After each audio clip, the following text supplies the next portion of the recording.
এই ৬৫ জন সমন্বয়কারীর মধ্যে একজন হিন্দু সংখ্যালঘু লোক নাই, ছাত্র নাই, একজন বুদ্ধিস্ট নাই, একজন খ্রিস্টান নাই।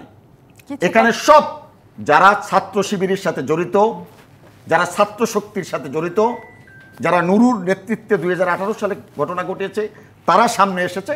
বরঞ্চ ১৮ সালে যাদের চেহারাগুলো স্টেট ছাত্র শিবিরের চেহারা যে লুকটা থাকে, এই লুকটার একটা পরিবর্তন ঘটেছে। কে কোনো বৈষম্য বিরোধী ছাত্র আন্দোলন মনে নেই, আমাকে শেষ করতে দেন। বৈষম্য বিরোধী কোনো ছাত্র আন্দোলন নেই।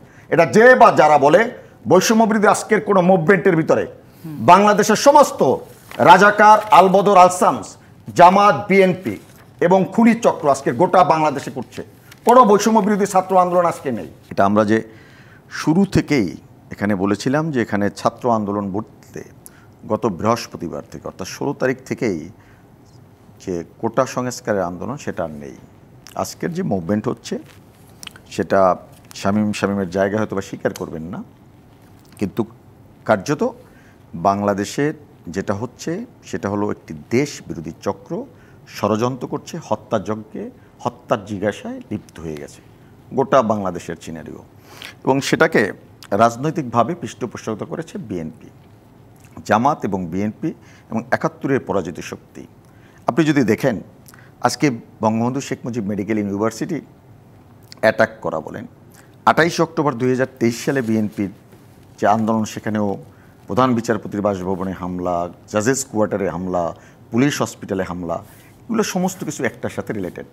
শামীম হায়দার পাটোয়ারি যেভাবে একদম সরকার ব্যবস্থাপনার সাথে আওয়ামী লীগের ত্রুটি উন্নতিও বলল, আবার অন্যায় বলে এটা জাস্টিফাই করার কথা চেষ্টা করলো। এটা যেহেতু জাতীয় পার্টি করে এটা সুবিধাজনক জায়গায় থাকলো, কিন্তু বিষয়টা তা না।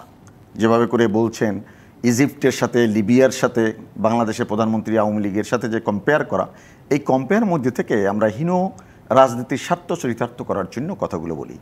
কিন্তু রাজনৈতিকভাবে আমরা যদি খুব গভীরভাবে বিশ্লেষণ করি তাহলে আজকের কোটা সংস্কারের যে আন্দোলন, ছাত্রদের যে আন্দোলন আমরা ডে 1 থেকে বলেছিলাম, বা আমরা বা আওয়ামী লীগ বা তার সরকার প্রধান হিসেবে বঙ্গবন্ধু কন্যা শেখ হাসিনা যেটা বুঝতে পেরেছিলেন সেটা হয়তো বা শামীম হায়দার পাটোয়ারিরা বুঝতে পারে না, বা তাদের দল বুঝতে পারে না। দল বুঝতে পারে না বিদায়ী আজকে জামাতের পরে তাদের চলে গেছে। এখন আমার প্রশ্নটা হলো যে যেখানে ছাত্রদের হতে পারে ডিলে, বা হতে পারে মাননীয় প্রধানমন্ত্রীকে কেউ প্রভোগ করে কথা বলার মধ্যে থেকে এই ঘটনার সৃষ্টি হয়েছে, সেটা আলোচনা হতে পারে। কিন্তু আজকের যে ঘটনা, স্টেট দেশ বিরোধী শক্তির সাথে অসাম্প্রদায়িক বাংলাদেশ, সমতাভিত্তিক রাষ্ট্র ব্যবস্থার মুক্তিযুদ্ধের যে বাংলাদেশ সেটা একদিকে, আর একদিকে স্বাধীনতা বিরোধী ৭৫-এর খুনি, ৭১-এর পরাজিত শক্তি, এবং তাদের প্যাট্রন করে বিএনপি নামক যে দলটি।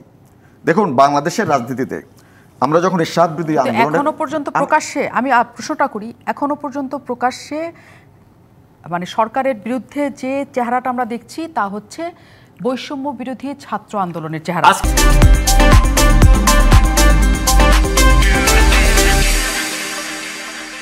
কোনো বৈষম্য বিরোধী ছাত্র আন্দোলন মনে নেই, আমাকে শেষ করতে দেন। বৈষম্য বিরোধী কোনো ছাত্র আন্দোলন নেই। এটা যে বা যারা বলে বৈষম্য বিরোধী আজকের কোনো মুভমেন্টের ভিতরে বাংলাদেশের সমস্ত রাজাকার, আলবদর, আলসামস, জামাত, বিএনপি এবং খুনি চক্র আজকে গোটা বাংলাদেশে করছে। কোনো বৈষম্য বিরোধী ছাত্র আন্দোলন আজকে নেই।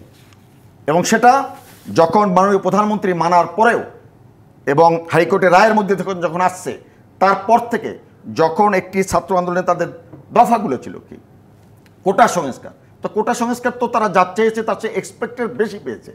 তারপরে যেটা করছে সেটা কারা করছে, কারা নামছে আজকে রাস্তায়? বিএনপি যেদিন বলল তার ছাত্র দলের প্রেসিডেন্সিকে ডানে বামে রেখে মির্জা ফখরুল ইসলাম আলমগীর যখন বলছে, এবং ছাত্র দলের প্রেসিডেন্সিকে বলছে আমরা ডে 1 থেকে এই ছাত্রদের সাথে আছি, এবং ডে 1 থেকে এই রাজাকার, আলবদর, আনসামসরাই আছে, এবং গোটা বাংলাদেশ। আমি আরেকটা কথা বলি, আপনি যদি বৈষম্য বিরোধী ছাত্র আন্দোলন বলেন, এটার যদি চরিত্র বলেন, এটার যদি রূপরেখা বলেন, বা এটার যারা সমন্বয়ক আছে, তাহলে আপনি তাদেরকে একটু, আপনি একজন সিনিয়র জার্নালিস্ট, খুবই চৌকস জার্নালিস্ট, বাংলাদেশে এখানে হিন্দু, বৌদ্ধ, খ্রিস্টান, মুসলমান সকলের রক্তের বিনিময়ে অর্জিত বাংলাদেশ।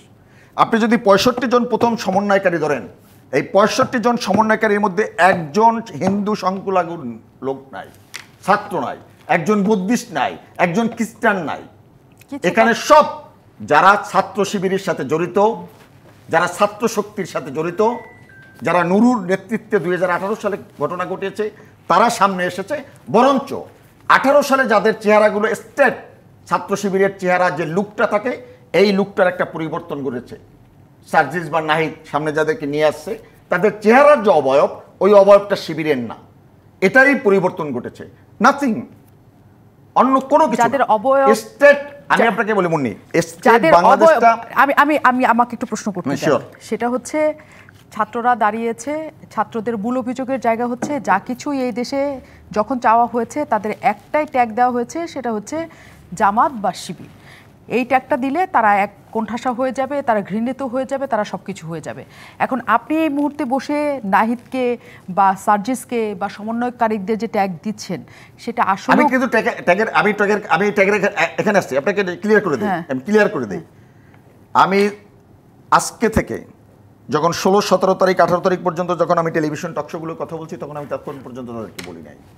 এখন বলা আপনি যখন আপনি দেশ বিরোধী শক্তি হিসেবে আত্মপ্রকাশ করলেন, আপনি যখন আমার মেট্রো রেল পুড়ে দেন, আপনি যখন আমার পদ্মা সেতু, সেটার সাথে ওরা জড়িত ছিল না আপনারা বলছেন না, আমরা সেটার সাথে যখন জামাত বিএনপি জড়িত, এই জামাত বিএনপি জড়িত আমরা ডে ওয়ান থেকে বলছি, এবং এটাই স্বাধীনতা বিরোধী শক্তি, দেশ বিরোধী শক্তি। মনিরুজ্জামান মনির, আমি শুধু বলি, এই দেশে ছাত্রদের যত আন্দোলন হয়েছে, 90-এর আন্দোলনে আপনি ছিলেন নাকি আমি জানি না, সেই আন্দোলন ছিলেন, হ্যাঁ, সেই আন্দোলনেও ছাত্র দলের একটা পক্ষ ছিল, ছাত্রলীগের পক্ষ ছিল, এবং একটা সমন্বয় ঐক্য, ছাত্র ঐক্য সমন্বয় নামে কিছু একটা তৈরি হয়েছে, ছাত্র সংগ্রাম পরিষদ ছিল, সংগ্রাম পরিষদ ছিল, হাবিবুর রহমান হাবিব কনভেনার ছিলেন। সেটাতে তারা যখন যুক্ত হলো, এটা একদম গণঅভ্যুত্থানে পরিণত হলো এবং তারা একটা জায়গায় গেল।